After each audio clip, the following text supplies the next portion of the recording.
하나님께서 오늘 우리에게 주시는 말씀은 에스라 3장 1절에서부터 13절까지 말씀입니다. 하나님의 말씀을 받들어 봉독할 때에 살아계신 하나님의 음성을 들으시기 바랍니다. 이스라엘 자손이 각자의 성읍에 살았더니 일곱째 달에 이르러 일제히 예루살렘에 모인지라. 요사닥의 아들 예수아와 그의 형제 제사장들과 스알디엘의 아들 수룹바벨과 그의 형제들이 다 일어나 이스라엘 하나님의 제단을 만들고 하나님의 사람 모세의 율법에 기록한 대로 번제를 그 위에서 드리려 할세. 무리가 모든 나라 백성을 두려워하여 제단을 그 터에 세우고 그 위에서 아침 저녁으로 여호와께 번제를 드리며 기록한 규례대로 초막절을 지켜 번제를 매일 정수대로 날마다 드리고 그 외에는 항상 드리는 번제와 초하루와 여호와의 모든 거룩한 절기의 번제와 사람이 여호와께 기쁘게 드리는 예물을 드리되 일곱째 달 초하루부터 비로소 여호와께 번제를 드렸으나 그때 여호와의 성전 지대는 미쳐 놓지 못한지라. 이에 석수와 목수에게 돈을 주고 또 시돈 사람과 두론 사람에게 먹을 것과 마실 것과 기름을 주고 바사왕 고레스의 명령대로 백향목을 레바논에서 요빠 해변까지 운송하게 하였더라. 예루살렘에 있는 하나님의 성전에 이른 지 2년 둘째 달에 스알디엘의 아들 수룹바벨과 요사닥의 아들 예수아와 다른 형제 제사장들과 레위 사람들과 무릇 사로잡혔다가 예루살렘에 돌아온 자들이 공사를 시작하고 20세 이상의 레위 사람들을 세워 여호와의 성전 공사를 감독하게 하며 이에 예수아와 그의 아들들과 그의 형제들과 감미엘과 그의 아들들과 유다 자손과 헤나다 자손과 그의 형제 레위 사람들이 일제히 일어나 하나님의 성전 일꾼들을 감독하니라. 건축자가 여호와의 성전에 기초를 놓을 때 제사장들은 예복을 입고 나팔을 들고 아삽 자손 레위 사람들은 제금을 들고 서서 이스라엘 왕 다윗의 규례대로 여호와를 찬송하되 찬양으로 화답하며 여호와께 감사하여 이르되 주는 지극히 선하심으로 그의 인자하심이 이스라엘에게 영원하시도다 하니 모든 백성이 여호와의 성전 기초가 놓임을 보고 여호와를 찬송하며 큰 소리로 즐거이 부르며 제사장들과 레위 사람들과 나이 많은 족장들은 첫 성전을 보았으므로 이제 이 성전의 기초가 놓임을 보고 대성통곡하였으나 여러 사람은 기쁨으로 크게 함성을 지르니 백성이 크게 외치는 소리가 멀리 들리므로 즐거이 부르는 소리와 통곡하는 소리를 백성들이 분간하지 못하였더라. 아멘. 먼저 모르시는 분들도 있어서 저희 교회는 모든 말씀이 생명의 삶이라고 하는 두란노 서원에서 나오는 큐티 본문이 무조건 그날의 말씀이에요. 그러니까 화요일 날 아침은 월요일 날 새벽 말씀이 가고요, 수요일 날은 화요일께 가고 수요일 날 저녁은 수요일 말씀으로 해서 주일 날은 생명의 삶 주일 말씀이 주일 말씀이에요. 그래서 저희가 매달 생명의 삶 책을 사서 저 뒤에다 비치해 놓습니다. 하나는 오불이고요. 그 생명의 삶 큐티 말씀이 그날 본문이에요. 그래서 어쩔 때는 이게 왜 오늘 주일 말씀이지 헷갈리실 때가 있는데 생명의 삶을 보시면 지금 이 순서대로 가고 있구나 라는 것을 알 수가 있습니다. 또한 오늘 본문 말씀 같은 것이 뚝 떨어지면 이 배경이 뭔가를 설명을 해야 되는데 그러면 예배 시간이 너무 길어요. 그래서 생명의 삶을 가능하시면 꼭 구입하시면 좋겠습니다. 시중가격은 5불 60전이 넘는데 교회에서는 5불에 팔고 있습니다. 와우.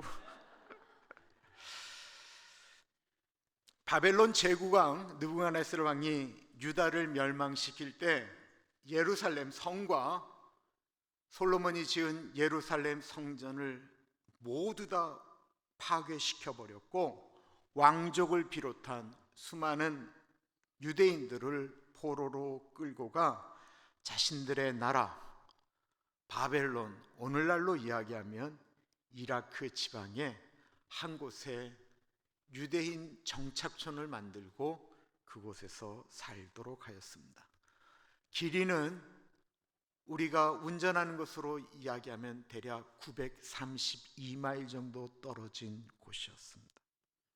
그곳에서 새롭게 이민 생활, 포로의 생활을 시작했습니다. 포로로 살던 수십 년의 세월, 유대인 특유의 성실함과 악착함으로 그들은 다니엘처럼 관직에 올라가기도 했고요, 상권을 지고 장사도 하기 시작했습니다. 결혼도 했고 자식도 낳았는데 그렇게 살면서도 잊을 수 없고 그리워하고 또 그리워했던 곳이 있다고 한다면 그것은 그들의 고향 가나안이었습니다. 유대인들에게 있어서 고향 가나안은 그들이 하나님의 선택된 민족이라고 하는 정체성을 나타내는 장소였고, 하나님이 그들에게 선물로 주신 땅이었습니다. 포로로 끌려간 이스라엘 백성들은 바벨론에서 무엇을 고민했을까요? 그것은 왜 하나님의 백성인 우리들이, 하나님에게 선택된 우리들이 왜 하나님께서 약속하셨던 그 가나안 땅을 빼앗기고 우리는 지금 이 바벨론에 와 있는가? 그러면서 그들이 고민하면서 떠올랐던 것이 있었다고 한다면 그것은 그들이 나라를 잃어버리기 전에 하나님을 저버리고 엉터리로 우상 숭배하며 하나님을 떠나 보냈던 예배였습니다. 말씀이었습니다. 하나님을 등한히 여기고 우상 숭배하고 돈을 사랑하고 쾌락을 쫓아갔던 그들의 삶이 떠올랐습니다. 하나님을 사랑한다라고 이야기했지만 자신들의 쾌락과 즐거움을 위해서 예배를 아주 우습게 여겼던 과거가 떠올랐습니다. 지난번 제가 텍사스 잠깐 갔다 왔잖아요. 거기 한 목사님이 저를 붙들고 이렇게 말씀하셨어요. 목사님, 우리 교회는 골프 때문에 망했습니다. 무슨 말씀이세요? 그랬더니만 오후 1시면 골프 모임이 시작됐다라는 거예요. 실판홀 18홀을 다 돌려면 주일 오후 1시에는 움직여야 된다라는 거예요. 그러니까 예배가 길어져도 안 되는 거예요. 식사 시간이 끝나면 교제할 시간도 없다라는 거예요.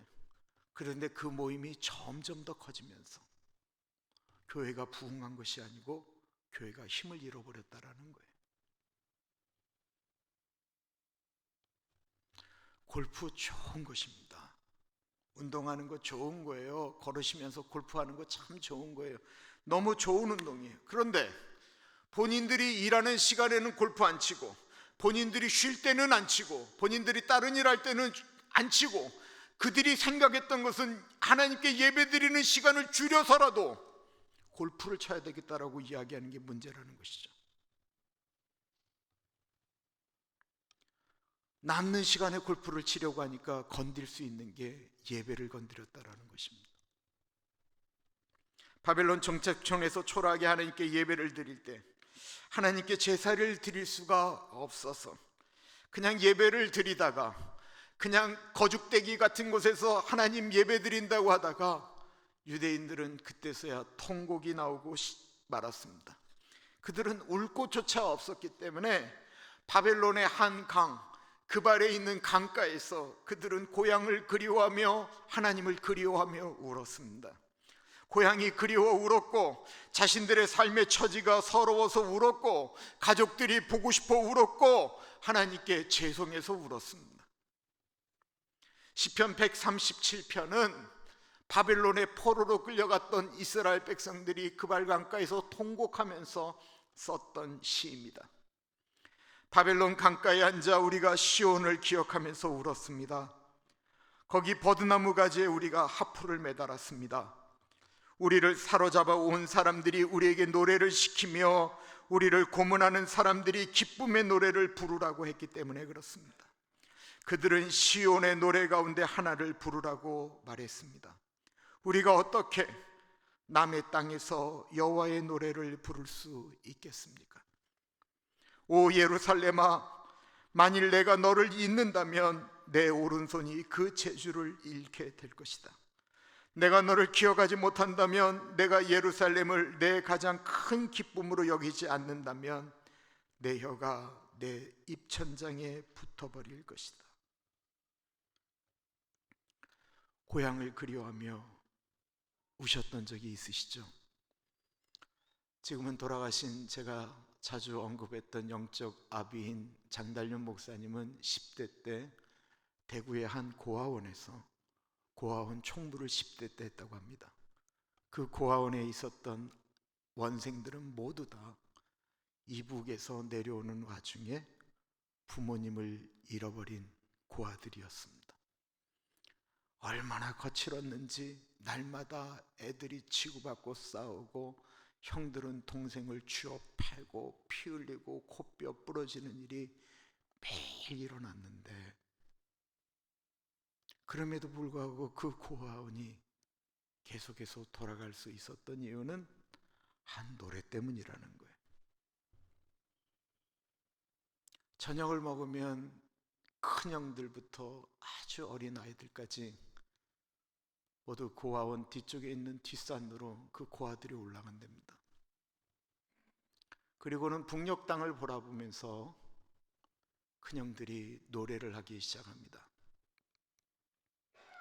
눈보라가 흩날리는 바람찬 흥남부두에 목을 놓아 불러봤다, 찾아도 보았다. 1953년도에 현인 선생이 불렀던 노래죠. 지금으로부터 70년 전 노래입니다. 그런데 형들이 부르다가 금수나 어디로 가고 나만 홀로 여기 있는가, 금수나 어디로 가고 라고 하면 모든 고아들이 엉엉 소리를 내면서 울기 시작했다라는 거예요. 거기 그 금수나는 엄마죠, 아빠죠, 형이죠, 누나죠, 동생이죠. 그렇게 저녁에 그냥 굳세어라 금수나를 부르면, 그럼 어느 순간인가 마음이 풀어져서 그러고는 내려갔다라고 합니다. 얼마나 보고 싶었겠어요. 이스라엘 사람들이 그렇게 울었습니다. 그러던 어느 날 성경의 예언처럼 바벨론을 페르시아가 멸망시켰습니다. 그리고 성경 이사야에 있는 말씀처럼, 예레미야가 예언하였던 것처럼 페르시아 왕 고레스가 유다 사람들에게 너희들은 고향으로 돌아가 회파된 하나님의 성전을 건축하라고 명령을 내리게 됩니다. 그러나 이미 포로로 잡혀있던 사람들은 너무 늙거나 돌아가셨고, 그 뒤에 태어난 사람들 중에 신앙 교육을 받은 사람들은 예루살렘 성전이 어땠는지를 모릅니다. 그럼에도 불구하고 그들은 아버지가 섬겼던 나라, 할아버지가 말씀하셨던 예루살렘 성전을 회복시키기 위하여 대략 5만 명의 사람들이 유대 땅으로 들어가게 됩니다. 온 가족을 데리고 돌아간 그 여정, 그 험난한 사막을 거쳐가는 그 고향으로 돌아가는 길은 대략 4, 5개월이었다고 합니다. 그리고 그들은 가나안으로 돌아왔습니다. 가나안에서 그들을 반겼을까요? 아니요. 이미 그곳에는 남유다가 북이스라엘이 무너지고 말자 많은 이방 사람들이 들어왔었어요. 그리고 그곳에서 터를 잡고 있었던 유대인들도 돌아오는 유대인들을 반기지가 않았습니다. 더군다나 그 가나안은 도저히 바벨론이라고 하는 빛과 번쩍한 선진국에서 살던 유대 사람들이 살 수 없는 땅과 같았습니다. 이들은 바벨론에서 돌아오는 긴 여정에 지칠 대로 지쳤습니다. 5만 명은 각기 고향으로 보내졌습니다. 그들은 흩어지면서 한 약속을 했는데, 지도자 수룹바벨은, 제사장 여호수아는 그들에게 이렇게 얘기했습니다. 고향으로 돌아가서 자리를 좀 잡고 7월 1일이 되면 다 같이 예루살렘으로 모이십시오. 우리가 잃어버렸던 예배를 시작할 것입니다. 왜 7월에 모이자고 했을까요? 7월은 유대인의 최대 명절인 유월절, 초막절, 무교절이 있기 때문에 그렇습니다. 어렵게 가나안까지 와서 지칠 대로 지쳐버린 사람들이 흩어졌습니다. 과연 그들은 7월에 예루살렘으로 모였을까요? 아니면 먹고 살기가 너무 힘이 들어 그 흩어진 장소에서 장사를 하고 있었을까요? 7월이 다가오자 총독인 수룹바벨도 제사장들도 다 걱정하기 시작합니다. 우리가 그때 모아놓고 그냥 있을 걸 그랬지 않았나? 과연 그들이 7월 달에 돌아올까? 수십 년 동안 우리가 하나님을 섬기지 않았었는데, 제대로 하나님께 예배드리지 않았는데 그들이 과연 돌아올까? 걱정했습니다. 6월달이 되자 수룹바벨은 밑에 있는 사람들에게 얼마나 지금 사람들이 오는지 물어봤습니다. 제사장들도 예배드릴 준비하면서 과연 몇 명이나 지금 오고 있는지 궁금했습니다. 그리고 드디어 7월 1일이 되었습니다. 어땠을까요? 1절입니다. 이스라엘 자손이 각자의 성읍에 살았더니 7째 달에 이르러 일제히 예루살렘에 모인지라. 놀랍게도 49,000명 정도가 넘는 이스라엘 그리고 노비들이 다 예루살렘으로 모이는 거예요. 놀랍게도 그들은 일제히 다 모였다라고 합니다.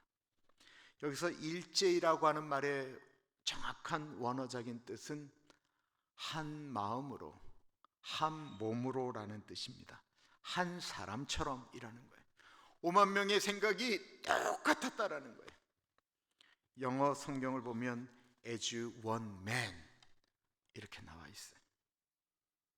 한 사람처럼 모였습니다. 흩어져 있었지만 마음이 하나였다라는 거예요. 그들은 똑같이 예루살렘을 그리워했고 그곳에서 예배드리는 것을 사모했다라는 것입니다. 이들이 모여 예배를 준비합니다. 요사닥의 아들 예수아와 그의 형제 제사장들과 스알디엘의 아들 수룹바벨과 그의 형제들이 다 일어나 이스라엘 하나님의 제단을 만들고 하나님의 사람 모세의 율법에 기록한 대로 번제를 그 위에서 드리려 할세. 이들은 먼저 예배를 드리기 위하여 하나님의 제단을 만들었습니다. 모세의 율법에 기록한 대로 자신들의 방식이 아닌 하나님의 법도대로 예배를 드리기 시작했습니다. 이들은 나라의 아픔을, 나라를 잃은 아픔을, 자신들의 민족이 망가진 삶의 원인을, 그 회복을 예배에서 찾았던 것입니다. 6.25 동란이 끝난 다음에 이북에서 내려온 분들을 가리켜 실향민이라고 그러죠. 옛날에 통계가 없을 때는 보통 1천만 실향민이라고 그랬습니다. 나중에는 500만이라고 이야기하는데 어쨌든 수백만의 분들이 이북에서 이남으로 내려왔습니다. 내려오신 분들 대부분 집이 없었고 직업이 없었고 비빌 언덕이 없었습니다. 많은 분들이 지게를 졌고 노동을 했고 껌을 팔았습니다. 그런 실향민들이 애써 모여서 노력하고 고향 사람들이 모이는 집합 장소가 하나 있었는데 그것은 바로 십자가 하나 걸어놓은 교회였다라는 것입니다. 지금 우리가 드리는 이 예배당처럼 아름다운 교회였을까요? 아니요. 교회 터도 없어서 진흙바닥에 가만히 깔고 천막 치고 예배 드렸습니다. 그리고 그곳에 오늘날 한국을 대표하는 교회들이 서 있습니다. 평안북도 의주에서 피난 나와 김창인 목사님이 세운 교회가 중현교회, 평안남도 평원에서 태어난 한경직 목사님이 세운 교회가 영락교회, 한경북도 경흥 출신인 김재준 목사님이 세운 교회가 경동교회, 평안남도 안주 출신 정진영 목사님 북촌 성결교회, 평안남도 중화 출신 임택진 목사님이 청량리 중앙교회, 그 외 동대문교회, 서대문교회, 광림교회, 소망교회, 금남교회, 모두 이북에서 내려왔던 신약민들이 세운 교회들입니다. 이건 우리가 알만한 교회들이고요, 수도 없는 교회들이, 이북에서 내려온 분들이, 고향 사람들이 모여서 아픔을 나누기 위해서 그렇게 모여 교회를 시작했습니다. 이들은 새벽마다 하나님께 부르짖으며 전쟁이 끝난 대한민국의 진흙바닥을 다졌습니다. 교회에서 울며 기도하며 그 힘으로 일하러 나갔습니다. 그땐 교회가 하도 가난한 사람들만 모였었기 때문에 누군가 교회를 다닌다라고 이야기할 것도 관심도 없을 때였습니다. 그때 실향민들은 일을 하러 다니다가 자기 교회가 아니래도 십자가 걸려있는 천막교회, 허름한 교회를 보면 그냥 지나치질 못하고 들어가 잠깐이라도 기도하고 그 자리를 떠났습니다. 지금 이스라엘의 마음이 그랬습니다. 할아버지도 아버지도 손자도 다 모여 예배드리는 그들의 심정이 그랬습니다. 하나님의 제단은 형편없었습니다. 유대인들이 더군다나 두려워했던 것은 가나안에 이미 정착하고 있었던 토착민들이었습니다. 그들이 해코지할까 봐 두려웠지만 그 두려움 가운데도 이스라엘 사람들은 모여서 매일 2번씩 예배를 드렸습니다. 자신들의 고향이라고 이야기하지만 어느새 낯설게 느껴지는 그곳에서 하나님의 말씀이 적혀져 있는 대로 그들은 예배를 드렸습니다. 그런데 예배를 드리면 드릴수록 안타까운 것이 있었는데 그것은 바로 하나님의 제단이었습니다. 7째 달 초하루부터 비로소 여호와께 번제를 드렸으나 그때의 여호와의 성전 지대는 미처 놓지 못한지라. 이에 석수와 목수에게 돈을 주고 또 시돈 사람과 두롯 사람에게 먹을 것과 마실 것과 기름을 주고 바사왕 고레스의 명령대로 백향목을 레바논에서 욥바 해변까지 운송하게 하였더라. 이스라엘 백성들은 하나님의 성전을 세우기 위해서 돌을 다듬는 석수와 나무를 넣는 목수들을 구했고 시돈과 두론 사람들에게 돈을 주고 레바논에서 백향목을 가지고 왔습니다. 이 7절 말씀은 우리가 그냥 읽을 수 있는 말씀이지만 이 7절 말씀은 열왕기상 4장과 5장에 나오는 솔로몬이 예루살렘 성전을 세우기 위해서 했던 준비 과정과 거의 똑같아요. 그냥 옛날에 예루살렘 성전이 여기 있었으니까 우리가 여기다 짓자가 아니고 그때 솔로몬 성전을 만들 때 했던 방식과 비슷하게 하려고 그들이 애쓰고 노력했다라는 것입니다. 이 재료를 모으는 것, 레바논의 백향목을 가지고 배를 타고 들어와서 그것을 이까지 끌고 오는데 걸리는데 시간이 1년이 넘게 걸렸습니다. 그리고 예루살렘 성전터에 모인 지 2년 둘째 달 성전 건축을 시작하게 됩니다. 왜 둘째 달이었을까요? 이것도 솔로몬의 성전이 둘째 달 첫 기공을 시작했기 때문에 그렇습니다. 열왕기상 6장 2절입니다. 이스라엘 자손이 애굽 땅에서 나온 지 480년이요 솔로몬이 이스라엘 왕이 된 지 4년 15월 곧 둘째 달에 솔로몬이 여호와를 위하여 성전 건축하기를 시작하였더라. 그러니까 돌아온 유대인들의 마음 가운데 옛날 솔로몬이 세웠던 성전처럼 거의 똑같이 성전을 건축하고 싶은 마음이 그들 안에 있었다라는 거예요. 그리고 그 일에 헌신한 분들의 이야기가 나옵니다. 하나님의 성전을 세우는 데에는 너무나도 많은 분들의 수고가 필요하기 때문에 그렇습니다. 8절에 보면 20세 이상의 레위 젊은이들이 건설 현장을 감독했다라고 이야기하고 있어요. 20세. 근데 원래 레위 지파는 25세부터 성전 일을 감당할 수 있었거든요. 그러면 왜 20세부터였을까요? 일할 수 있는 사람이 그렇게 부족했다라는 것입니다. 교회는 사람이 많아도 늘 일꾼이 부족해. 늘 일꾼이 부족하기 때문에 예수님께서 그렇게 말씀하시는 거예요. 추수할 것은 많되 추수할 일꾼이 부족하니 하나님께 구해서 추수할 일꾼을 보내달라고 이야기해라. 그런데 이 일꾼이 꼭 일을 해야만 일꾼이 되는 건 아니에요. 저희 교회가 팬데믹 기간 동안 모르는 분들이 많아졌어요. 지난주에 말씀드렸던 거 정말 모르는 분들이 많아졌어요. 내가 이 교회를 수십 년 다녔는데 어찌 나를 모르냐라고 말씀하실지 모르겠지만 정말 모를 수 있고요. 마스크를 썼기 때문에 더 모를 수 있어요. 그래서 제가 부탁하는 일꾼은 먼저 인사하는 일꾼이에요. 모르면 그냥 가서 인사하고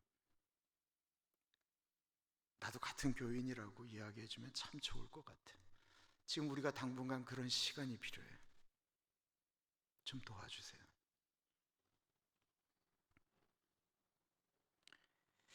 이들이 꿈꾼 것은 멋진 건물이 아닙니다. 이들이 꿈꿨던 것은 다시 하나님의 백성답게 살려고 했던 것입니다. 저희가 지금 밖에 엄청나게 큰 패리오를 설치하고 페인트 칠을 하고 있습니다. 그리고 저희 교회 음향이 굉장히 시스템이 좋아요. 제가 이렇게 좋은 시스템을 갖고도 제 목소리가 들리지 않으면 음향을 바꾸면 안 돼요. 목사를 바꾸라는 얘기가 있어요. 저희가 그렇게 좋아요. 스크린을 설치하는 것도 뭐 현대적인 교회, 폼나는 교회를 만들기 위해서 그러는 게 절대로 아니에요. 이 모든 것을 하는 이유는 하나님께 더 아름답게, 하나님께 더 사람답게, 하나님께 예배드리면서 하나님을 만나는데 이것이 어떤 도구가 될 수 있다고 한다면 하나님께 잘 예배드리기 위해서 그거를 만드는 거예요. 우리가 예배드리는 마음이, 주의 전에 들어오는 마음이, 주의 전에 페인트 칠을 하는 마음이, 그게 그 마음이라는 것입니다. 드디어 성전의 기초를 놓을 때 하나님께 예배를 드렸습니다. 그때의 모습을 보십시오. 건축자가 여호와의 성전의 기초를 놓을 때 제사장들은 예복을 입고 나팔을 들고 아삽 자손 레위 사람들은 제금을 들고 서서 이스라엘 왕 다윗의 규례대로 여호와를 찬송하되 찬양으로 화답하며 여호와께 감사하여 이르되 주는 지극히 선하심으로 그의 인자하심이 이스라엘에서 영원하시도다니 모든 백성이 여호와의 성전 기초를 놓임을 보고 여호와를 찬송하며 큰 소리로 즐거이 부르며 성전의 기초를 놓을 때 제사장들이 나팔을 힘있게 불렀습니다.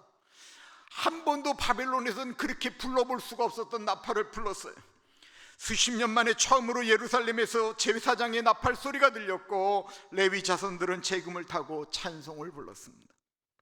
이들 대부분은 바벨론에서 태어난 사람들입니다. 단 한 번도 예루살렘 성전에서 예배를 드려본 적이 없었던 사람들입니다. 그리고 바벨론에선 예배다운 예배를 드려본 적이 없었습니다. 그들이 바벨론에서 예배를 드릴 때마다 어른들이 하셨던 것은 우리가 유대 땅 예루살렘 솔로몬 성전에서 예배를 드릴 땐, 그런데 드디어 그렇게 말로만 들었던 그 전설이 이루어진 것입니다. 이들은 유대 예루살렘 그 터에서 예배를 드리는 것만으로도 감격이었습니다. 그들에게는 그들이 한 번도 보지 못했던 화려한 성전이나 다른 것은 중요하지 않았습니다. 마음껏 하나님을 찬양하고 기도하는 그 자리가 너무나도 소중했던 것입니다.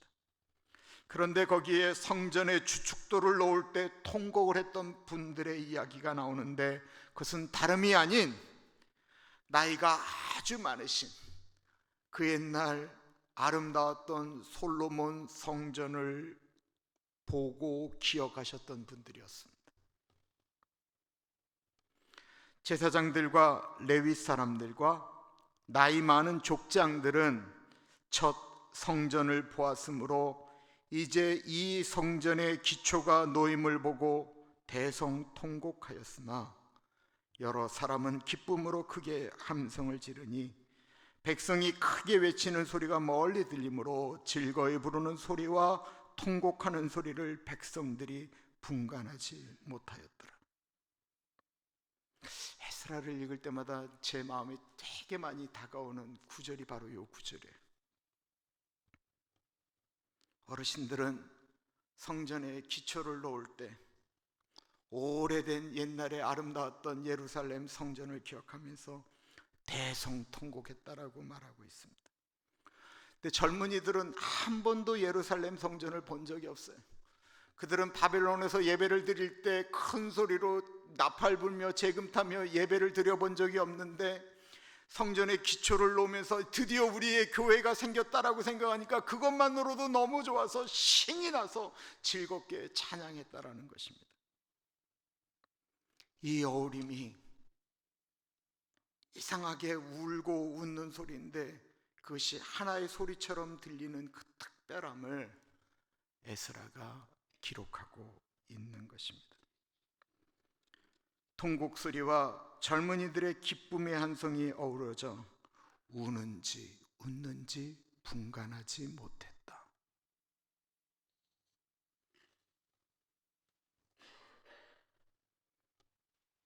어른들은 예전에 화려했던 성전과 비교하면 너무 초라해서 울기도 했을 것이지만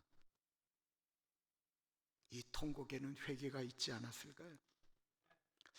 우리가 잘못 살아서, 우리가 그때 하나님 제대로 섬기지 않아서 이 아이들에게 이런 거 주고 있구나, 그리고는 다시는 이런 아픔을 내 다음 세대에게 넘겨주지 않겠다 결심하며 울지 않았겠습니까? 어른들은 그래야 합니다. 이 땅에 머물 시간이 없으면 없을수록 자녀를 위해서 울어야 합니다. 여권에 남자도 여자도 아닌 자기의 다른 세 번째 성을 기록하도록 여권이 새로 만들어졌습니다. 낙태를 하는데 옛날에는 이 아이와 무슨 관계가 있는 사람이 와서 사인을 내야 아이를 낙태할 수 있었는데 캘리포니아에서는 아무나 가서 사인하면 아이를 죽일 수가 있습니다. 어르신들은 울며 기도하며 이 땅을 떠나셔야 됩니다. 잘못 사신 것 있으면, 혹이나 내가 잘못 산 것 때문에 우리 자녀들에게 잘못될까 봐 울어야 합니다. 그리고 젊은이들은 하나님을 만난 감격 때문에 기뻐하며 뛸 줄 알아야 그게 젊은이입니다. 예배엔 그래서 기쁨과 회개가 공존하는 것입니다. 울다가 웃다가 하는 게 예배인 거예요. 유대인은 예배를 드리며 역사의 주인이시고 우리의 삶의 주인이 하나님이신 것을 고백하였습니다. 우리가 지금 이 자리에 와서 예배를 드리는 것은 우리 삶의 주인이 하나님이신 것을 고백하는 거예요. 살아서도 하나님이 주인이시고 우리가 죽으면 영원토록 하나님은 우리의 주인이신 것입니다. 우리가 하나님은 내 삶의 주인이십니다 라고 고백하는 사람이 어찌 예배를 우습게 여길 수가 있습니까? 바빠서 교회에 못 나왔습니다. 신경 쓸 일이 많아서 교회에 못 나왔습니다. 저는 이해합니다. 그러나 성경의 역사를 보시면 바쁠 때 더 기도해야 되고요, 신경 쓸 일이 많을 때 더 주님 앞으로 나아가야 됩니다. 하나님이 바빠서 우리의 일을 신경 못 쓰셨다라고 말씀하시면 어떡하겠어요? 하나님이 너무 신경 쓸 일이 많아서 네 일은 내가 생각도 못하고 있다라고 말씀하시면 어떡하겠어요? 이스라엘 사람들은 하나님을 믿는다고 하면서 그들이 무너뜨렸던 것이 예배임을 인식하고 울며 회개하며 돌아온 것입니다. 하나님을 사랑하십니까? 그럼 예배를 회복해야 됩니다. 지금 삶이 내가 원하는 바대로, 생각 안 하는 대로 무너지고 있습니까? 예배를 드려야 합니다. 예배가 우리 삶, 인생, 죄, 죽음, 고통, 아픔, 그 모든 것을 하나님께 올려드리는 시작, 그건 바로 예배입니다. 기도하겠습니다. 참으로 존귀하신 하나님, 우리의 인생에 예배가 다시 올려드려지는 시간이 되어지기를 기도합니다. 모든 것보다 하나님을 만나는 것이 우선이 되고 하나님께 예배드리며 나아가는 것에 우리의 마음이 움직이게 하여 주옵소서. 하나님, 이 땅의 교회들마다 예배가 회복되게 하여 주옵소서. 존귀하신 예수님 이름으로 기도드립니다. 아멘.